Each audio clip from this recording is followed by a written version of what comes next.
Okay, ladies and gentlemen, this is Verity Seeker with Mark Powls, your host. And boy, what a ride. What a ride. Yeah, a lot of activity out there. January 6th, 2021 didn't quite turn out the way many people expected it to go. And we just recently had a Trump rally, peaceful protest slash, they were basically protesting the Electoral College due to several cases of election fraud, corruption, and constitutional procedural anomalies that would cause anyone to be alarmed with this election. It was a very bizarre election on, the presidential election. Okay, not to mention all the other U.S. Senate races and U.S. House races. Who knows how much corruption there was and fraud going on during this past election. Bottom line, in my opinion, there's enough evidence there that hands down the state's legislature should have been all over this in the states in question, the states that seem to be violating their own states' constitutions. Now, the states are sovereign. They are independent. However, they belong to a united compact, a union of states. Whenever you're in a contract with other people, of course, states, it's different. That's why they call it a compact, but it is the same thing. If you're under a contract or a compact, you do have an obligation to keep your part of the contract or the compact. Every state is required to have governments from city, county on up to the state government. You're required to have a republican form of government with constitutions. That is in the Constitution. That's in the United States general government's constitution. So that's when that government, the general government, it becomes the supreme law of the land, all 50 states in the union, when it comes to things like that, where we all have to obey a certain agreement in the compact. All other powers are retained by the states because they are the sovereign countries within this union. But a lot of people were saying, well, let me back up a little bit here. If there is a problem within a state and it has been brought to their attention, which is what the Trump team, the legal team, was trying to do, they were trying to get the legislators in the states suspected of violations, where there were these huge anomalies in the election process for Pence and Trump. They were trying to bring that to their attention the proper way. The problem is that the legislators within these states are either corrupted or not enough of them were knowledgeable of their jobs or knowledgeable of their own constitutions. Most of these people that the people vote for, that elect into office in their states, have no clue that they even have a constitution, that the states, that constitution is superior to even the U.S. general constitution. Basically, the U.S. general government's constitution applies to itself, not infringing upon the people, and it has its own constitution for its function, and the states have their own constitutions. I mean, they are sovereign, independent countries, and they have to have a republican form of government, and they have to have a constitution to define and limit that government so the people's liberties are not infringed upon. I mean, that's what America is all about. The problem is the legislators themselves are either ignorant, willfully ignorant, they're corrupted, or they don't care, and they just want to keep their job. Here in Kansas, the House Representatives, let me just focus on the House of Representatives. Kansas House Representatives really don't get paid that much. They get per diem and, special, per diem to pay for the hotel and their stay and their food and all that kind of stuff. And then a base fee for their work during the day from January until May here in Kansas. So it's pretty much a part-time job. I don't know why anybody would want to do that. I ran for office out of duty, not because I wanted to, but it's not a high-paying job. But a lot of them love the power and the effect they have on the state. I don't get that. I don't think anyone serving in office should ever care about their job so much that they will not read and learn their Constitution and obey their oath of office. That's something I just can't comprehend as a person, as someone who actually did run for office in the Republican primary.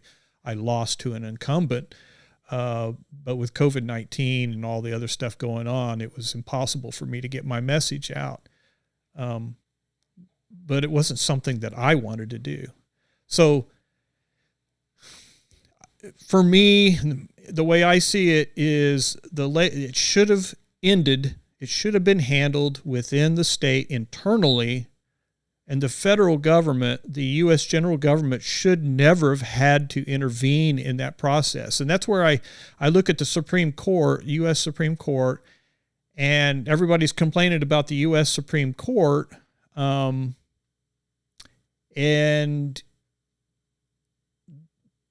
do I believe that they did the wrong thing by refusing to hear the case that was being presented to them? I'm not really sure about that. I do find it interesting that they hear cases all the time that they're not allowed to hear. One in particular, Roe v. Wade, should not have been heard by the Supreme Court, and we're suffering for that still to this day. That was a state issue. That was one isolated case. Oh my gosh. And here we are. Everybody says it's the law of the land. It's not. But anyway, I'm getting off on a tangent. I'm sorry. But I'm almost happy that the Supreme Court did not hear the case. And I understand people are angry about that. If you think that would have solved it, I don't think so. If they had presented an opinion in favor of Trump, would that have ended the problem? No, it would have stirred a hornet's nest. And yeah, possibly Trump would have been in office, or at least an investigation, and it may have I don't know. I don't know where that would have ended up personally, because it's a very complicated situation. But I do know this, the only proper way to solve this is, now hear me out, the proper way to solve this would have been, of course, the states handling it on their own. But there's another underlying problem here. ladies and gentlemen. And that problem is the embedded criminals working within the U.S. general government. They've been there a long time. You can't get rid of them. They control presidencies. They control much of Congress. Have you ever noticed that regardless of who you vote for, as it pertains to the U.S. general government, whether it be president, vice president, upper house, which would be the Senate, or the lower house, which would be the House of Representatives, no matter who you put in there,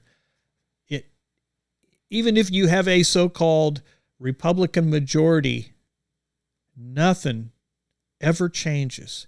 The progression towards bigger government, bigger spending, more warring, undeclared warring, and socialism. Let's just say it.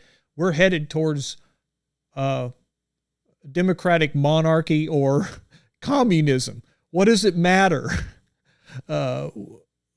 We've got fascism. We have just about everything we could have that goes against the very principles of the United States of America, according to originalism.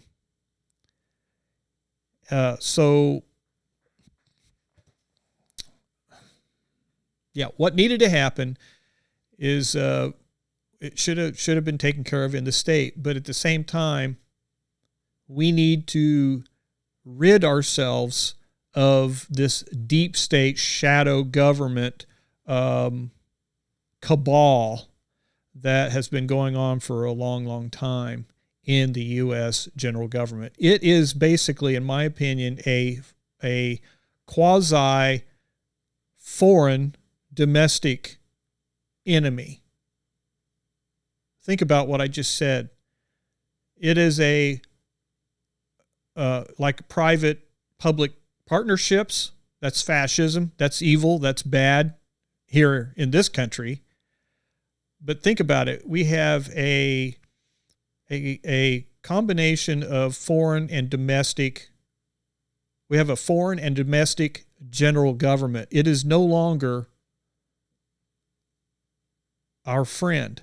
It's an enemy, a foreign domestic enemy. That government hasn't been working for the people or representing the states for decades. Just look through history. It's been this way for a long time. And I'm telling you, it's not going to change one iota until we've cleaned it up. Okay? Now, my opinion on how to clean this up is you've got to drain that sewer pit that's in the U.S. general government. And with the whole election and the fact that Biden is going to end up being the president of the United States, and then you have ineligible Kamala Harris. She is ineligible, people. You cannot consider her a legitimate vice president. She is ineligible. Her parents were foreigners working in the United States when she was born. There is a criteria for serving in those two offices, which is the United States vice president and the United States president. You cannot have foreign influence through the parents. It's hard to find the information on that, but I spent a great deal of time going back, all the way back to Anglo-Saxon, English, British history prior to the war for independence from Britain. here in the United States. You have to go back and you have to look at the traditions. You have to look at the history. What did the founders assume to be what a natural born citizen was? Okay. When they created the criteria to serve as president and vice president, they made one mistake, and that was they assumed that modern man and woman would keep themselves educated. Well, we're not teaching this stuff in public schools or in our universities. We don't talk about what a natural born citizen is or what naturalization is.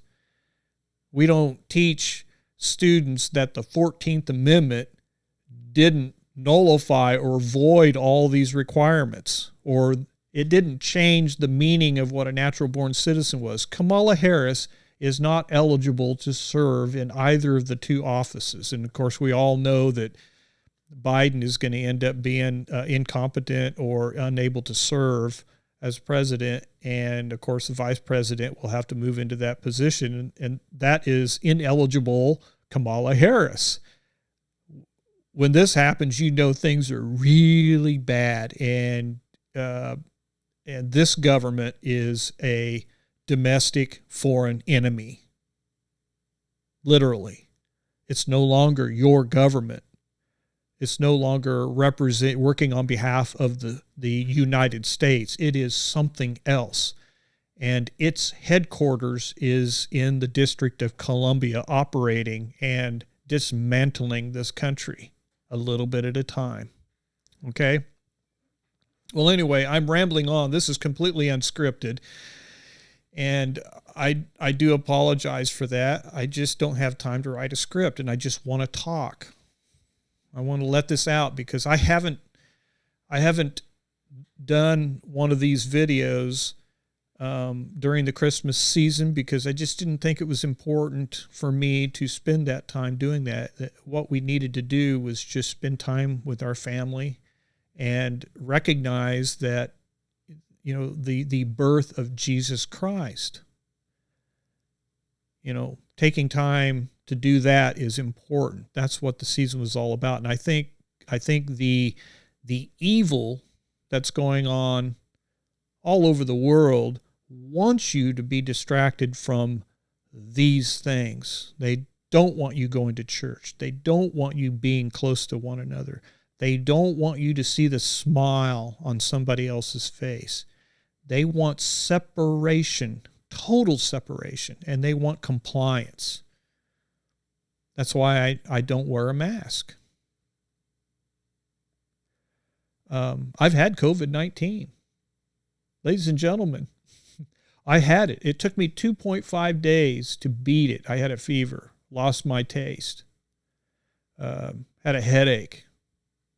The most annoying thing about it was the fact that I couldn't taste my food. I enjoy food. I love taste. I lost my taste. About 2 weeks. Anyway, it took me 2.5 days to get over it. I took about 3 days to gradually get my strength up. I was back to 100% after 3 days. And everything was back to normal. I tried real hard to catch this virus. And I finally did. And it was when we had a rash going through the church. You know, it just started making its way through the church. And, you know, I think it somehow, you know, I'm a custodian. Before I start my day at 8 o'clock every morning, I'm up at 5 and I'm at the church cleaning up the building. And it's a pretty large area of buildings. And that's my job in the morning. It doesn't pay much, but I do it for the church. And I think somehow I contracted it. The thing is you just need to make sure that you're eating right and drinking plenty of water. You wash your hands and keep your fingers out of your nose, eyes. Well, eyes is kind of difficult, but your nose and your mouth. And just try to keep your immune system up because your immune system will kill it. It'll destroy it. If you're weak, if you have a weak immune system, and mine was at that time because I was helping my 90-year-old mother work on her house, and I got a little fatigued, and that's when I contracted it. But anyway, yeah, they don't want you. They want you isolated. They don't want you together. They want you on your computer. They want you Zooming. The AI people, they want everything digital, because if that's the case, they can control you. Something's going to happen to society here in America when the all-seeing eye of the AI people are controlling you. Okay, this is technocracy at its finest. Then you have another thing called UN, the UN Agenda 21. You want to know why everything ramped up in 2020? Actually, since 2016. It's because they were behind schedule. So from 2016 through 2020, that's when things really ramped up. Was 2020, 2019, 2020 was because they were behind schedule. Agenda 21. 2021. I hope that makes sense to everybody. So if you want to know what that's all about, Agenda 21 focuses on the grassroots level, focuses on your city and county governments. They want control of your land, your property. They want you crammed into larger metropolitan areas, and they want you off the rural lands. They want farms, family farms, to diminish and to be tossed into mega corporate farming. That way the food supply can be under the control of fewer and fewer people. Okay? There's a purpose to all this. None of this stuff is an accident. So don't forget about Agenda 21, which comes out of the UN. As far as, I started out with the election and, the whole Biden thing and, January 6th and what happened there and what's going to happen on January 20th. There are so many players involved in this. Do not forget about the Vatican. I don't want to even get involved in that. I don't want to talk about it because there are sources you can go to find out all you want about the Vatican's involvement in all this New World religion / New World Order plan. But they are involved. Okay? Anyway, I just wanted to get on here and make a video and let some of this stuff out. My suggestion to everyone is please know your state's constitution. I think we've gotten to a point where we need to focus on the state's constitution. You also need to focus on your city and county. Okay? Focus on your city and county. This is our county courthouse in Garnett, Kansas, and I actually live right on the corner, the opposite corner that you're seeing here of downtown Garnett, Kansas. My house is right there. You can actually see it. But you need to think locally and act locally. If I may coin the phrase from Dr. Brian McClanahan, who is one of my favorite history authors. He always uses that phrase, and he's right. Think locally, act locally. Focus on your local governments and your local representatives. Okay? You need to keep a close eye on your state's government. Okay. Here in Kansas, we have Governor Laura Kelly. And if I were a legislator, I would focus on impeachment. I mean, this lady has gone way over the top in her bad behavior as far as following her oath of office. She hasn't done it. Okay, she's violated, breached the separation of powers on many occasions, and she does not stop. And our legislators also need to, take some blame for that, which brings me to this point. Here in my district, District 5, we've got this gentleman here. This is the guy I ran against in the Republican primary over the summer. Mark Samsel. Yeah, he looks nice. He's a nice guy. I like him. Whenever we were out on the campaign trail and we would run across each other, I'd say hi. However, you need to keep an eye on this guy. Okay? He's a Republican, but I can tell you for a fact that he doesn't always tell the truth, especially when I was running against him. This will all come out later, but there were things said about me that were absolutely not even close to being true, yet he was basically talking about himself. This is how they do it.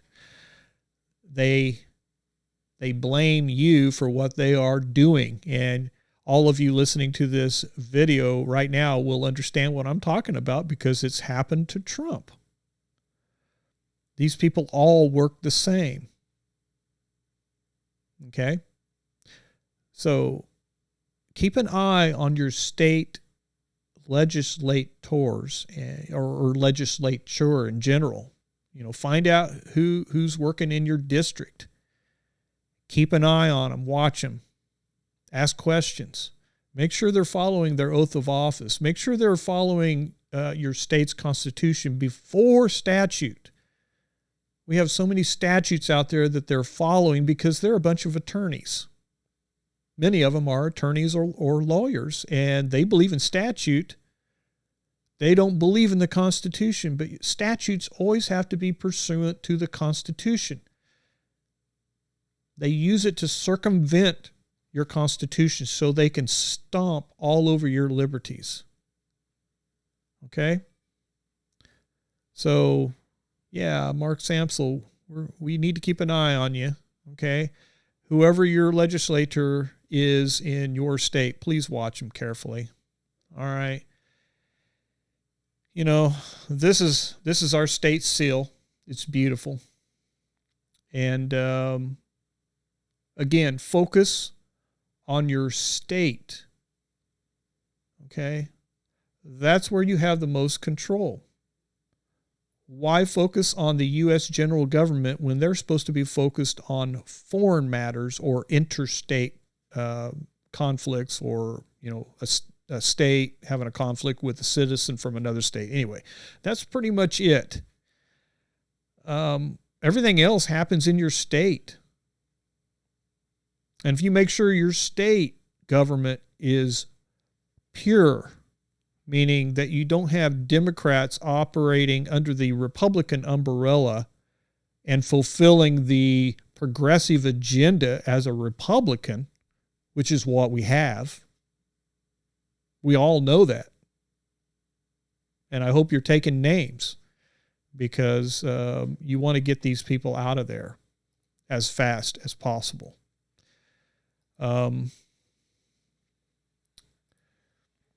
Yeah, this whole thing here, ladies and gentlemen, Kansans, get the masks off.